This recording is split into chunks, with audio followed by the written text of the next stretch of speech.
অবশেষে মাঠে গড়াচ্ছে টাইগারদের পাকিস্তান সিরিজ। ম্যাচ সংখ্যা কমিয়ে ৩ ম্যাচের সিরিজটি শুরু হচ্ছে আগামী ২৮ মে থেকে। ইতিমধ্যে দল ঘোষণা করেছে পিসিবি। সালমানের নেতৃত্বাধীন সেই দলে নেই মহাতারকা বাবর, রিজওয়ান, শাহিন আফ্রিদি। তবে কি লিটন শান্তদের হালকা করে নিচ্ছে পাকিস্তান? সেটাই জানবো ফাতিন ইশরাকের প্রতিবেদনে। নেই বাবর আজম, মোহাম্মদ রিজওয়ান, এমনকি নেই শাহিন শাহ আফ্রিদিও। পাকিস্তানের বর্তমান সময়ের সবচেয়ে বড় ৩ মহাতারকাকে বাদ দিয়েই বাংলাদেশের বিপক্ষে আসন্ন সিরিজের জন্য স্কোয়াড ঘোষণা করেছে পিসিবি।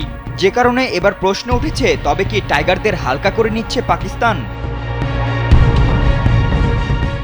সকল জল্পনা কল্পনার অবসান ঘটিয়ে আগামী ২৭ মে থেকে মাঠে গড়াতে যাচ্ছে বাংলাদেশ পাকিস্তানের ৩ ম্যাচের টি-20 সিরিজ, যার জন্য ১৬ সদস্যের দল ঘোষণা করেছে পিসিবি। সালমান আলী আঘার নেতৃত্বে এই সিরিজের মধ্য দিয়ে ইনজুরি কাটিয়ে দলে ফিরেছেন সাইম আইয়ুব। সেই সঙ্গে পিএসএল এ দারুণ ফর্মে থাকা ফখর জামানকেও রাখা হয়েছে স্কোয়াডে। এছাড়া সালমানের ডেপুটির দায়িত্ব দিয়ে ফেরানো হয়েছে অভিজ্ঞ লেগি শাদাব খানকেও।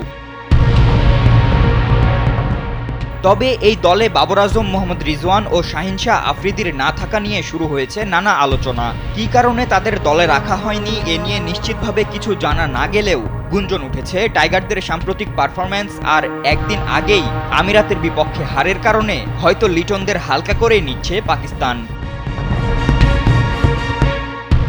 যদিও পাকিস্তানের ঘোষিত দলে চমক আছে ঠিকই। এরই মধ্যে এক বছরে সবচেয়ে বেশি টি-20 সেঞ্চুরির বিশ্ব রেকর্ড গড়া সাহিবজাদা ফারহানকেও রাখা হয়েছে এই স্কোয়াডে।